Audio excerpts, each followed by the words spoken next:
Hi guys, how's it? Kia ora to my kiwi whanau, good day to everyone else. Howdy from Texas, man. I am a still bit under the weather, cold, no Rona, just cold. So, you have like the head congestions and your chest a bit, and you're taking medicine, so you kind of still feel a little bit out of whack. And I know you guys are probably looking at this and being like, dude, what's up with his face? Yeah, guys, I trim the old beard off, man. I do it probably about once a year, maybe twice a year. It's, it gets pretty bulky, and yeah, now you guys can see, yes, I have a tattoo under there. Yeah, it's just sometimes I trim it down, just and just trying to make myself feel a little bit better. I'm sure when I go into work in the morning, people are going to be like, who is this guy? Because everybody's just so used to me having a beard. But besides that point, Rassie Erasmus, I know, like, we can't talk about the guy enough. Obviously, the video that brought a lot of my followers to my channel was my whole opinion on that saga back during the British and Irish Lions tour, and then my love of Southern Hemisphere rugby, yada, yada, yada.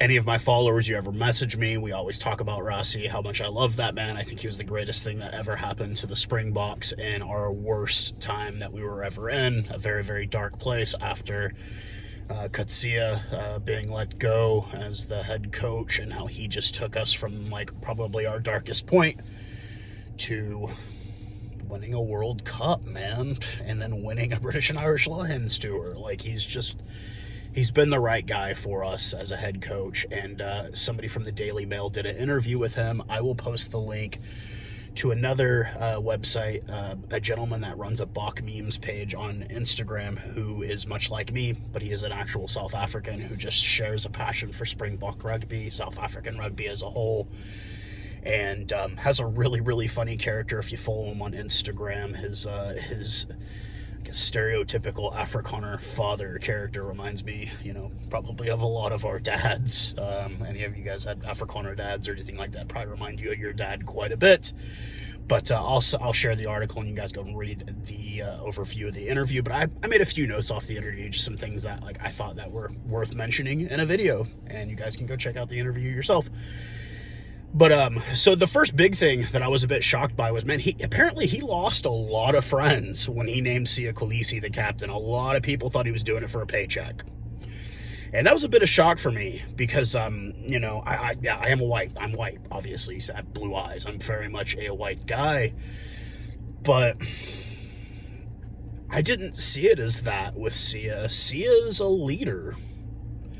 It doesn't matter what color he is. Yeah, it's cool that, you finally have a black captain in a country that's, 90%, but I didn't see it as that. Like, I didn't feel like that even came into question with Siya. Like, I didn't think, oh yeah, they made him the captain because, no, they made him the captain because he was a leader. They made him a captain because he led, and people followed him. And, like, I just don't get how, like, I get, some people like, hey, you did it for a paycheck, that's fine.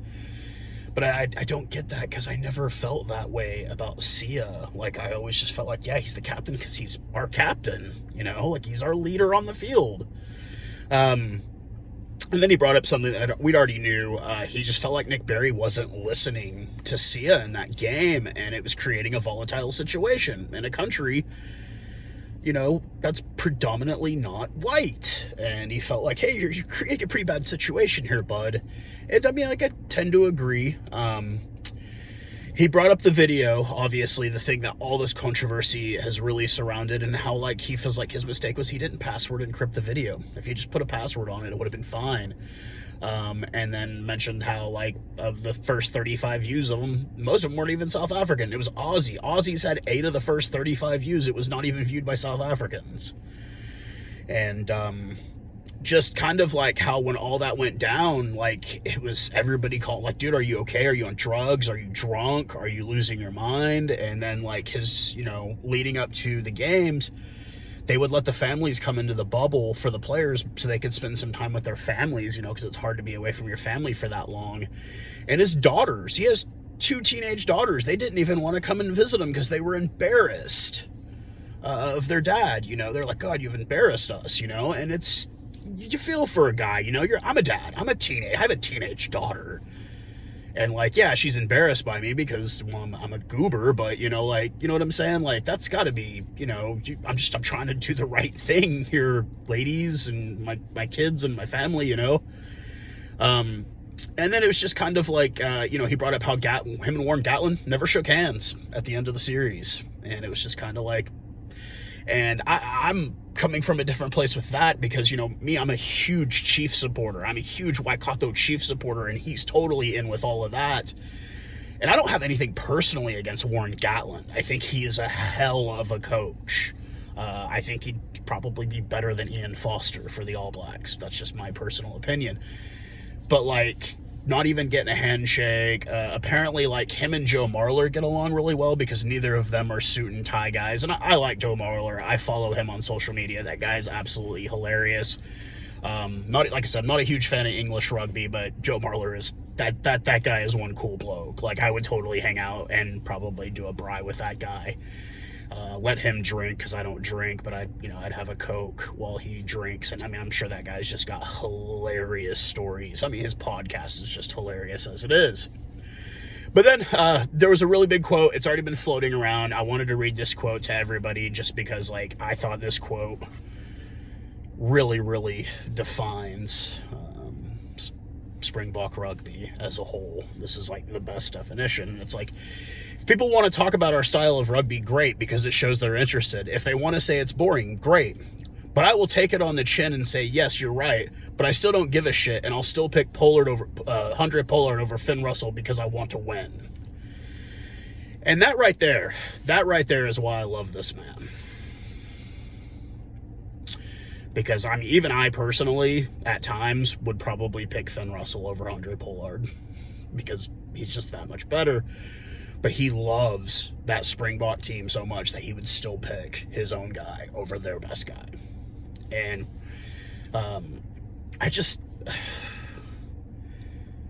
do I feel sorry for Rassie? No, I mean, because he lives a pretty decent damn life for coaching rugby.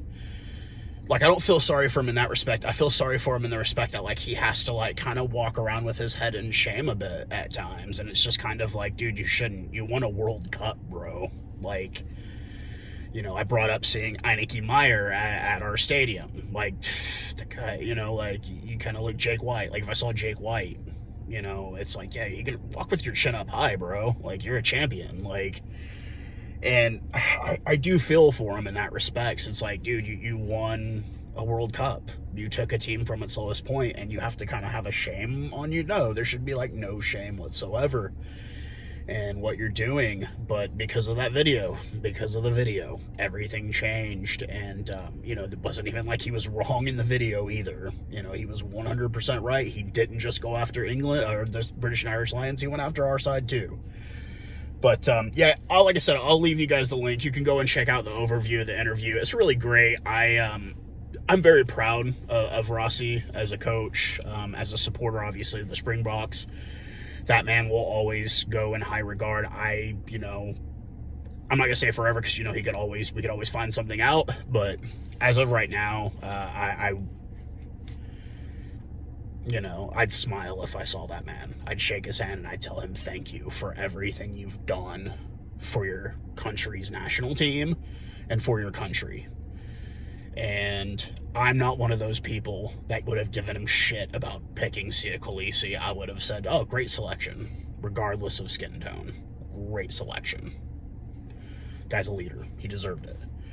But you guys let me know what you think. I know I've got quite a few American followers now who probably don't know too much about the saga, but most of my SAFA followers are fully aware of what's happened. And you just know that I'm definitely on the side of Rassie in this whole thing, that I always will support that guy 100%. Until he gives me a reason not to, and then I won't. But, yeah. Cheers, guys. I'll be doing a breakdown video here in a bit shortly, just kind of waiting for the rest of these Major League Rugby games. And still trying to recover from that, yeah, that was bad yesterday. But until then, guys, stay safe. Cheers.